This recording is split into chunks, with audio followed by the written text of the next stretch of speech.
नमस्कार दोस्तों, स्वागत है आपका हमारे चैनल पर। हमारी सीरीज दिन पलटी तरह से लगातार आगे बढ़ रही है। पहले वीडियो में हमने लगन के स्वामी का कभी 12 ग्रह पर प्रभाव देखा। दूसरे वीडियो में हमने दूसरे भाव यानी धन भाव के स्वामी का विस्तार से समझा। आज की वीडियो बहुत महत्वपूर्ण है। तीसरे हाउस के स्वामी का सभी 12 ग्रह पर प्रभाव। तीसरा भाव क्या है? तीसरा भाव कुंडली का पराक्रम भाव कहलाता है। ये आपके एफेक्ट्स का भाव है।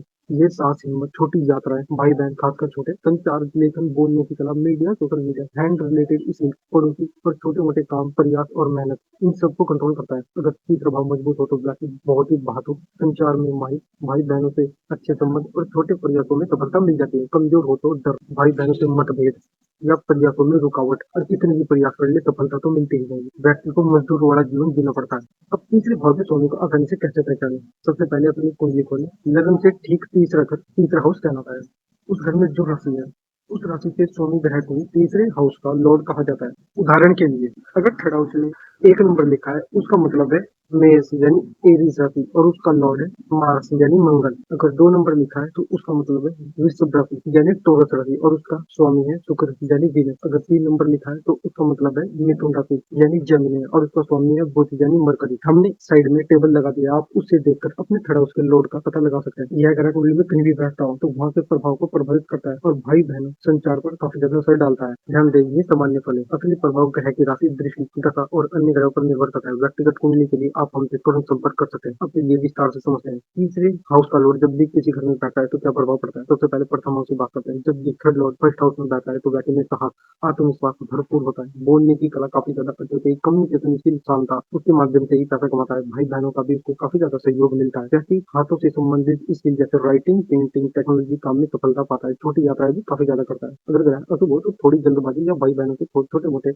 विवाद हो सकते हैं। अब बात करते हैं सेकंड हाउस की। सेकंड हाउस मनी हाउस कहलाता है। जब भी तीसरा हाउस सेकंड हाउस में होता है तो व्यक्ति धन संचार के लिए लेखन, media, hotel management, banking, Khan पान से रिलेटेड व्यवसाय से धन कमाता है। अगर ग्रह मजबूत है तो उसको सफलता जल्दी मिल जाती है। अगर ग्रह कमजोर है तो व्यक्ति को सफलता भी लेट मिलती है और परिवार से भी कोई सहायता नहीं प्राप्त होती है। ऊपर से परिवार के ताने सुनने पड़ते हैं, गालियां सुननी पड़ती है। अब बात करते हैं थर्ड हाउस की। जब भी थर्ड लॉर्ड अपने हाउस में है तो ये सबसे शुभ स्थिति मानी जाती है। व्यक्ति काफी ज्यादा साहसी, पराक्रमी और काफी ज्यादा निर्दय होता है। जब भी कोई इससे लड़ने के बारे में सोचेगा तो व्यक्ति एक शब्द भी नहीं सोचेगा और उससे भिड़ जाएगा। ऐसी स्थिति में व्यक्ति काफी ज्यादा सफलता पाता है, क्योंकि वो किसी भी स्थिति से नहीं डरता है। तो वो हर काम में आगे बढ़कर हिस्सा लेता है और हर तरीके से अपने लक्ष्य को प्राप्त करने के लिए एक एकजुट मेहनत करता है। व्यक्ति social media, travelling, trading, media, social media, hand related skill जैसे न्यूज एजेंसी में काम करना, पत्र लिखना, कंप्यूटर साइंस, इन क्षेत्रों में सफलता पाता है। अब बात करते हैं फोर्थ हाउस की। जब भी थर्ड लॉर्ड फोर्थ हाउस में होता है तो व्यक्ति जमीन से जुड़े, कृषि से जुड़े, होटल मैनेजमेंट से जुड़े कामों में अपना लक आजमाता है। अगर ग्रह शुभ है तो उसको सफलता भी मिलती है। व्यक्ति गवर्नमेंट कॉन्ट्रैक्टर बन सकता है, वह ठेकेदारी में काम कर सकता है,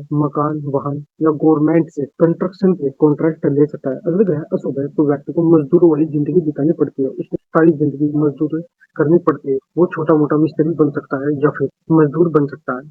अगर ग्रह शुभ है तो व्यक्ति उसका ठेकेदार बन जाता है या फिर गवर्नमेंट के द्वारा भी ठेकेदारी शुरू कर देता है, जैसे कि नेशनल हाईवे बनाना, बड़ी बड़ी कॉन्ट्रैक्टर बेस्ड बिल्डिंग बनाना। व्यक्ति सिविल इंजीनियर होता है। बात करते हैं फिफ्थ हाउस की। जब भी थर्ड लॉर्ड फिफ्थ हाउस में होता है तो व्यक्ति आर्टिस्ट होता है। व्यक्ति एक्टिंग, शिक्षा के क्षेत्र में सफलता पाता है, बच्चों से रिलेटेड बिजनेस करता है और सट्टेबाजी में भी उसकी काफी अच्छी पकड़ होती है। अगर ग्रह अशुभ है तो व्यक्ति को स्किल से रिलेटेड काम में नहीं जाना चाहिए, क्योंकि उसको सफलता नहीं मिलने वाली और बच्चों से संबंधित कोई समस्या भी हो सकती है। अगर ग्रह शुभ है तो व्यक्ति को अपने बच्चों के द्वारा काफी ज्यादा सहायता प्राप्त होती है। वो अपनी खुद की स्किल के द्वारा पैसा कमाता है, चाहे वो एक्टिंग हो, सिंगिंग हो या फिर सोशल मीडिया इन्फ्लुएंसर या फिर टीचिंग, हर प्रकार से उसको सफलता मिलती है। अब बात करते हैं सिक्स हाउस की। जब भी थर्ड लॉर्ड सिक्स हाउस में होता है तो व्यक्ति को कम प्रयासों में सफलता मिल जाती है। तो व्यक्ति रोजमर्रा की जिंदगी में काफी अच्छा पैसा कमाता है। वो स्वास्थ्य क्षेत्र में या गवर्नमेंट क्षेत्र में काफी अच्छी सफलता पाता है। वह कानूनी और टेक्नोलॉजिकल जॉब में अपना लक आजमाता है, जिसमें उसको सफलता भी मिलती है। अगर ग्रह अशुभ है तो व्यक्ति को स्वास्थ्य से संबंधित समस्याएं आ सकती है। उसको रोजमर्रा की जिंदगी में काफी कठिनाइयों का सामना करना पड़ता है। उसको कानून का भी सामना करना पड़ सकता है और उसको अपने घर और मकान को बनाने के लिए ब्याज भी लेना पड़ सकता है। यहाँ तक इसको जिंदगी में कई बार ब्याज भी लेना पड़ता है। छोटे मोटे काम के लिए भी वो ब्याज लेता है और उस ब्याज को चुका भी नहीं पाता है, जिससे कि वो कर्ज जाल में फंस जाता है। इसलिए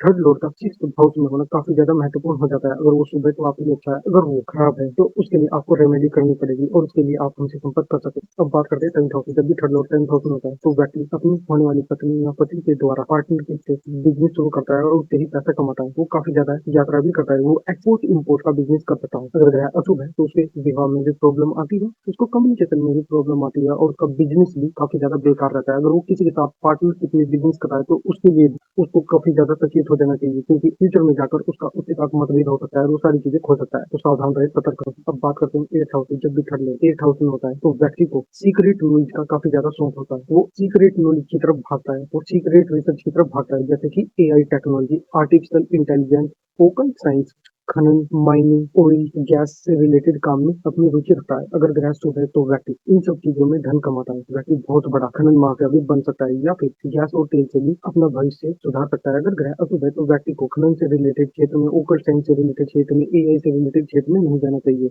और पेट्रोलिंग में तो अपना बिजनेस बिल्कुल भी आजमाना नहीं चाहिए, क्योंकि उसको कानून का सामना करना पड़ सकता है और वो सारी जिंदगी जेल में भी काट सकता है। तो सचेत रहें, सतर्क रहें। बात करते हैं नाइन्थ हाउस की। जब भी थर्ड लॉर्ड नाइन्थ हाउस में होता है तो ये स्थिति ज्यादा शुभ नहीं मानी जाती। जब भी थर्ड लॉर्ड नाइन्थ हाउस में होगा तो व्यक्ति को हाई एजुकेशन में थोड़ी प्रॉब्लम आ सकती है, लेकिन उसको एजुकेशन के लिए लंबी यात्राएं भी करनी पड़ेगी, जिसमें उसका लक काफी ज्यादा अच्छा रहेगा और उसको पिता के माध्यम से, गुरु के माध्यम से भी सहायता प्राप्त होगी। वो टीचिंग के क्षेत्र में भी सफलता पाएगा और धार्मिक कार्य के लिए काफी ज्यादा यात्राएं करेगा। ग्रह शुभ है तो विदेश भी जाएगा और अपनी स्किल और नॉलेज के बल पर पैसा कमाएगा। अगर ग्रह अशुभ है तो व्यक्ति विदेश नहीं जा पाएगा, वो लीगल रूप से तो विदेश नहीं जा पाएगा, तो जाने की कोशिश भी करता है तो उसको वीजा नहीं मिलेगा, वो छोटी मोटी कंट्री भी नहीं जा पाएगा, क्योंकि ninth house legal paper work का है, यानी ये आपको लीगल तरीके से विदेश भेजता है। थर्ड हाउस का इसमें मजबूत होना काफी ज्यादा जरूरी है। अगर थर्ड हाउस मजबूत नहीं है, आप लीगल रूप से तो विदेश में नहीं जा सकते, भले आप इलीगल रूप से पनामा के रास्ते या फिर किसी और तरीके से किसी देश में चल जाए और वहां पर जाकर परमानेंट अपनी जिंदगी खराब कर ले। इसके लिए भी रेमेडी है, आप हमसे संपर्क कर सकते हैं।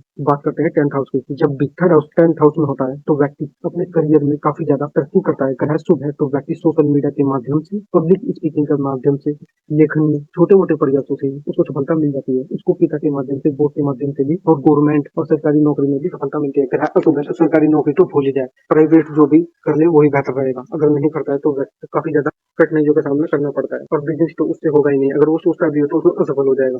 बात करते हैं इलेवंथ हाउस की। जब भी थर्ड लॉर्ड इलेवंथ हाउस में होता है, ग्रह शुभ है तो व्यक्ति की इनकम कई गुना बढ़ जाती है। भाई बहनों से, दोस्तों से काफी ज्यादा धन अर्जित करता है, उनके माध्यम से नेटवर्क बनाता है, बिजनेस शुरू करता है और सफलता पाता है। अगर ग्रह अशुभ है तो व्यक्ति को दोस्तों से ही धोखा मिलता है, उनके साथ किया हुआ बिजनेस कभी उसको सफलता नहीं देता है, लगातार उसको कर्ज जाल में फंसाएगा और उसको जेल भी पहुंचा सकता है और उसकी खुशियों को भी खत्म कर देगा। बात करते हैं ट्वेल्थ हाउस की। जब भी थर्ड लॉर्ड ट्वेल्थ हाउस में होता है तो व्यक्ति फॉरेन ट्रैवल तो करता ही करता है, व्यक्ति आध्यात्मिक क्षेत्र से जुड़ जाता है, व्यक्ति संचार के माध्यम से विदेश से जुड़ता है। उसके फॉरेन क्लाइंट होते हैं जो उससे उसकी सर्विस के लिए उसको पे करते हैं, उसको विदेश में यात्रा करने का मौका भी मिलता है। जब भी ये व्यक्ति विदेश में जाएगा तो इसको काफी अच्छी सफलता मिलेगी। अगर ये परमानेंट विदेश में बच भी जाए तो और भी अच्छा हो और इसको अपनी स्किल के बल पर ही विदेश जाना चाहिए।